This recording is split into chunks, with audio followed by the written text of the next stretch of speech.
अस्सलाम वालेकुम जी। Welcome to my channel. कैसे हैं आप लोग? उम्मीद करती हूँ सब खैरियत से होंगे और मज़े में होंगे। अगर आप भी क्रिस्पी चीज़ी नगेट्स के शौकीन हैं तो आज की रेसिपी आपके लिए एकदम परफेक्ट है। ये है क्रिस्पी पोटैटो नगेट्स जो बाहर से गोल्डन और क्रंची हैं और अंदर से सॉफ्ट और चीज़ी हैं। सोचिए गर्मा गर्म क्रिस्पी नगेट्स जो हर बाइट में क्रंच करें और अंदर से निकले क्रीमी मैश पोटैटोज और मेल्टेड चीज़ का परफेक्ट कॉम्बिनेशन। ये सिर्फ स्नैक नहीं बल्कि मूड लिफ्टिंग ट्रीट है जो बच्चों से लेके बड़ों तक सभी को बहुत पसंद आएगी। इन नगेट्स की खास बात यह है कि इन्हें बनाकर आप फ्रीज करके भी रख सकते हैं। तो फिर देर किस बात की, चलिए बनाते हैं ये ज़बरदस्त क्रिस्पी पोटैटो नगेट्स जो एक दफ़ा आप बनाएंगे तो फिर बार बार बनाने का दिल करेगा। तो ये क्रिस्पी पोटैटो नगेट्स बनाने के लिए दोस्तों यहाँ पर मैंने लिए हैं 5 छोटे ब्रेड के स्लाइसेस। अगर आप मीडियम ब्रेड यूज़ कर रहे हैं तो फिर 4 ही काफ़ी हैं। इन ब्रेड्स को आपने ब्रेड क्रम्स बनाने हैं जिसके लिए मैं यहाँ पर चॉपर का यूज़ करूँगी। आप चाहें तो ब्लेंडिंग जग में भी इस काम को कर सकते हैं। तो देखें कितने परफेक्ट ब्रेड क्रम्स बन गए हैं। ये पहला स्टेप है हमारे क्रिस्पी नगेट्स को बनाने के लिए। यहाँ पर मैंने 3 मीडियम साइज़ के आलू लिए थे जिसको मैंने हाफ़ टी स्पून नमक डालकर बॉईल कर लिया था। आलू कम्प्लीटली बॉईल हो गए हैं और इनको मैंने प्रॉपर ठंडा करा है। गरम आलू को मैश नहीं करना। अच्छी तरह से इसको मैश करेंगे दोस्तों, इसमें किसी भी तरह की गुठली नहीं होनी चाहिए। आप चाहें तो इसको ग्रेटर की मदद से ग्रेट भी कर सकते हैं। आलू मैश हो चुके हैं। जो ब्रेड क्रम्स बनाकर रखे थे 5 ब्रेड के स्लाइसेस के, वो मैंने सारे के सारे इसमें ऐड कर दिए हैं। अब कुछ स्पाइसेस ऐड कर लेते हैं। हाफ़ टी स्पून नमक डाल रही हूँ। नमक मैंने आलूओं को बॉईल करते वक्त भी डाला था। 1 टीस्पून इसमें कुटी लाल मिर्चें शामिल की हैं। मिर्चों की क्वांटिटी आप लोग अपने टेस्ट के हिसाब से रखिएगा। अच्छे फ्लेवर के लिए हाफ़ टी स्पून चाट मसाले का भी इस्तेमाल कर रही हूँ और हाफ़ टी स्पून ही इसमें मैंने काली मिर्चों का पाउडर ऐड किया है। अब इसमें मैं ऐड कर रही हूँ कॉर्नफ्लोर। ये एक सीक्रेट इंग्रेडिएंट है जो नगेट को एक अच्छी बैंडिंग देगा और फ्राई के बाद क्रिस्पी भी बनाएगा। 3 से 4 table spoon mozzarella cheese great कर कर ऐड कर दी है। ऑप्शनल स्टेप है तो ज़रूर ऐड करिएगा, फ्लेवर अच्छा आएगा। अदरवाइज़ आप इसे स्किप कर सकते हैं, कोई इशू नहीं है। उसके बगैर भी ये बहुत ही टेस्टी बनकर तैयार होंगे। सब चीज़ों को अच्छी तरह से मिक्स करेंगे ताकि एक स्मूथ और फर्म डो बन जाए जो आसानी से शेप हो सके और ये बिल्कुल रेडी हो जाएगी परफेक्ट नगेट के लिए। ये स्टेप बहुत इंपॉर्टेंट है दोस्तों, क्योंकि अगर मसाले और बाइंडिंग एजेंट सही से मिक्स नहीं होंगे तो नगेट्स का टेस्ट और टेक्सचर परफेक्ट नहीं बनेगा। मैं अपने हाथों से ही अच्छी तरह से प्रेस करके मिला रही हूँ ताकि कोई भी लम्प ना रहे और एक स्मूथ डो लाइक कंसिस्टेंसी बन जाए। अगर आपको लगे कि मिक्सर थोड़ा सा चिपक रहा है तो आप इसमें हल्का सा कॉर्नफ्लोर मज़ीद ऐड कर सकते हैं या आप इसमें ऑयल भी ऐड कर सकते हैं, जिससे फ़ौरन से ही ये डो सेट हो जाएगी। ऑयल या फिर बटर के ऐड करने से यहाँ पर ये होगा कि इसका टेक्सचर स्मूथ हो जाएगा, तो इसलिए मैं यहाँ पर ले रही हूँ 1 टेबल स्पून मेल्टेड बटर। ये इसके टेस्ट को भी इन्हेंस करेगा, साथ इसके टेक्सचर को भी इम्प्रूव करेगा, जिससे नगेट्स बिल्कुल भी चिपकेंगे नहीं। आप लोग बटर ऐड नहीं करना चाहते तो इस जगह पे आप ऑयल भी इस्तेमाल कर सकते हैं और ऑयल भी आपने 1 टेबल स्पून ही इसमें ऐड करना है। तो देखिए यहाँ पर प्रॉपर मिक्सिंग मैंने कर ली है और डो देखें एक स्मूथ कंसिस्टेंसी के साथ तैयार हो चुकी है।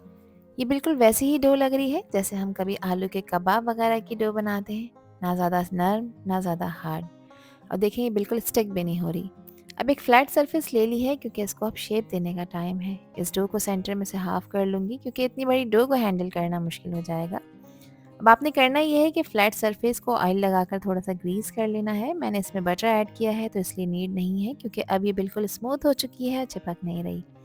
दोनों हाथों की मदद से प्रेस करके इसको मैं एक रोल का शेप दे रही हूँ और साथ ही मैं इसको इवन भी कर लूँगी ताकि इसमें किसी भी तरह के क्रैक ना रहें। तो यहाँ पर मैंने इसको ट्रायंगल शेप दिया है। आप लोग इसको कोई भी शेप दे सकते हैं, स्क्वायर में कट कर सकते हैं, ओवल शेप दे सकते हैं, ये आप लोगों की अपनी चॉइस है। क्योंकि शेप मैटर नहीं करता, मैटर करता है इसका टेस्ट जो हमने इसमें ऐड किया है। यहाँ पर देखिए मैंने इसको स्मूथ कर लिया है। अब एक तेज़ नाइफ़ की हेल्प से मैं इसको कट कर लूँगी। ये ट्रायंगल शेप के नगेट्स न सिर्फ यूनिक लगेंगे बल्कि प्लेट में भी बहुत अपीलिंग लगेंगे। ये स्टेप ध्यान से करना है ताकि सारे पीसेस एक जैसे लगें। फिर आप इसको चाहे स्क्वायर शेप दें या ट्रायंगल शेप, ये आप लोगों की अपनी चॉइस है। सारे पीसेस की मैंने कटिंग कर ली है। अगर कहीं से एजेस थोड़े से रफ लग रहे हैं तो हाथों से हल्का सा प्रेस करके इन्हें स्मूथ कर लें। ये शेप सिर्फ खूबसूरत ही नहीं लगेगा बल्कि फ्राई होने के बाद इवनली क्रिस्पी भी बनेगा और इनका कुकिंग टाइम भी सेम होगा। अच्छा, इन नगेट्स की लंबाई मैंने तकरीबन 1 इंच रखी है और हाफ इंच इसकी मैंने थिकनेस रखी है। जिससे ये होगा कि बिल्कुल साइज़ में परफेक्ट रहेंगे। तो सारे नगेट्स को इसी तरह से मैंने स्मूथ कर लिया था, इनके एजेस को सेट कर लिया था।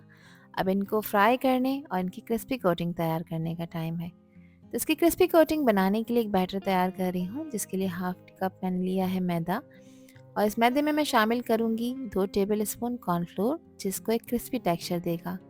साथ ही कुछ स्पाइसेस ऐड कर रही हूँ, जिसमें क्वार्टर टी स्पून है नमक। नमक आप अपने टेस्ट के अकॉर्डिंग ऐड करिएगा, और क्वार्टर टी स्पून ही इसमें मैंने पिसी काली मिर्चों का पाउडर ऐड किया है।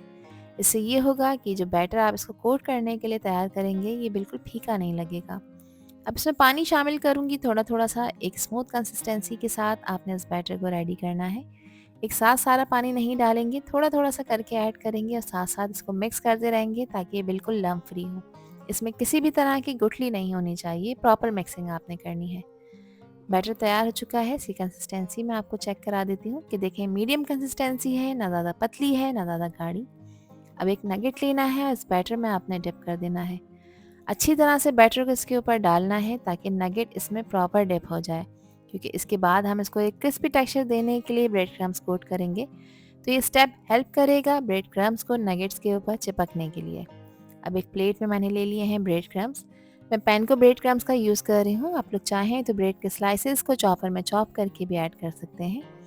हाथों को प्रेस करते हुए नगेट्स के ऊपर एहतियात के साथ आपने ब्रेड क्रम्स लगाने हैं ताकि हर बाइट में आपको क्रिस्पी क्रंची मज़ा मिले। यहाँ पर एक नगेट हमारा तैयार हो चुका है। तो इसी तरह से सारे नगेट्स को मैंने मैदे के बैटर में डिप करने के बाद ब्रेड क्रम्स में कोट कर लिया था, और इस पॉइंट पर दोस्तों आप इन्हें फ्रीज़ करके भी रख सकते हैं। फ्रीज़ करने के लिए पहले इस ट्रे को आपने एज इट इज़ फ्रीज़र में रखना है। जब ये थोड़े से हार्ड हो जाएं, उसके बाद आप इसे एयर टाइट कंटेनर में रखें या जिपलॉक बैग में 2 से 3 हफ्ते के लिए, ये बिल्कुल भी ख़राब नहीं होंगे। अब इनको फ्राई करने के लिए एक पैन में मैंने ऑयल को गर्म होने रख दिया था। अच्छा, ऑयल का टेम्परेचर ज़्यादा तेज़ गर्म नहीं होना चाहिए। ऑयल को आपने मीडियम फ्लेम पे गर्म करना है और मीडियम गर्म ऑयल में ही आपने इन्हें फ्राई करना है। नगेट्स के एक बैच को मैंने ऑयल में फ्राई होने के लिए डाल दिया है, और नगेट्स को ऑयल में डालने के बाद आपने इनको 1 से 2 मिनट तक टच नहीं करना, ताकि इस पे क्रिस्पी कोटिंग फर्म होना शुरू हो जाए। और इनको फ्राई करते वक्त आपने गैस का फ्लेम मीडियम की तरफ रखना है। अगर आपको लगे टेम्परेचर डाउन हो रहा है तो आप थोड़ी सी देर के लिए फ्लेम हाई कर दें, मगर अगेन आपने इसको मीडियम फ्लेम पे ही फ्राई करना है। यहाँ 2 मिनट हो चुके हैं इनको ऑयल में फ्राई होते हुए। इन्होंने अपनी पोजीशन होल्ड कर ली है, और देखें ये थोड़े से क्रिस्पी भी होना शुरू हो गए हैं। बस एक खूबसूरत गोल्डन कलर आने तक आपने इन्हें फ्राई करना है। इसका जो टोटल फ्राइंग टाइम है वो 4 से 5 मिनट है, जो क्योंकि जो भी चीज़ें इसमें ऐड की हैं वो सब प्रॉपर्ली कुक्ड है। सिर्फ इसमें जो कॉर्नफ्लोर ऐड किया था उसको, और जो बैटर और क्रिस्पी ब्रेड क्रम्स लगाए हैं उसको हमें प्रॉपर पकाना है। तो 4 से 5 मिनट इनफ है इनको फ्राई करने के लिए। गरम ऑयल का हर बबल नगेट्स पे लगी क्रिस्पी कोटिंग को प्रॉपर सील कर रहा है, लॉक कर रहा है। और ये स्टेप इस बात का इंश्योर कर रहा है कि ये नगेट्स ऊपर से सुपर क्रिस्पी बनने वाले हैं और अंदर से सॉफ्ट, चीज़ी और बहुत टेस्टी बनकर तैयार होने वाले हैं। तो देखें खूबसूरत सा गोल्डन कलर इसके ऊपर आ चुका है। तो बस अब इसे निकाल लेते हैं, और इसको निकाल कर आपने किसी पेपर टॉवल पर रखना है ताकि पेपर टॉवल इसका एक्सेस ऑयल एब्जॉर्ब कर ले। यहाँ पर आप इसकी लुक चेक करें और इसका कलर चेक करें, कितना ज़बरदस्त और टेम्पटिंग लग रहा है। मैं इसकी आवाज़ आपको सुना देती हूँ। देखें नगेट्स कितने क्रिस्पी बनकर तैयार हुए हैं। इसको देखते ही आपको खाने का दिल चाहेगा दोस्तों। इसको आप सर्व करें अपनी मनपसंद डिप सॉस के साथ, केचप के साथ, मायोनीज़ के साथ, जिसके साथ ये बेस्ट कॉम्बिनेशन बनाएंगे। गरम गरम नगेट्स की खुशबू इतनी टेम्पटिंग है कि सभी के मुंह में पानी आ जाएगा। जैसे एक नगेट मैं तोड़ूंगी, उसका क्रंच साउंड और अंदर का सॉफ्ट क्रीमी टेक्सचर देखकर ही दिल खुश हो जाएगा। अब बस देर किस बात की, एंजॉय करें ज़बरदस्त रेसिपी को अपने फ्रेंड और फैमिली के साथ। अब मुझे कमेंट सेक्शन में अपना प्यारा सा फीडबैक लाजमी शेयर करें कि ये रेसिपी और वीडियो आप लोगों को कैसी लगी। आई होप कि ये रेसिपी और वीडियो आप लोगों को पसंद आई होगी। पसंद आई हो तो कमेंट सेक्शन में अपना प्यार सा फीडबैक मुझे लाजमी शेयर करिएगा, और चैनल पर न्यू है तो चैनल को भी ज़रूर सब्सक्राइब कर दीजिएगा। अपना बहुत ख्याल रखिएगा, अपनों का भी ख्याल रखिएगा, और मुझे भी अपनी प्यारी दुआओं में याद रखिएगा।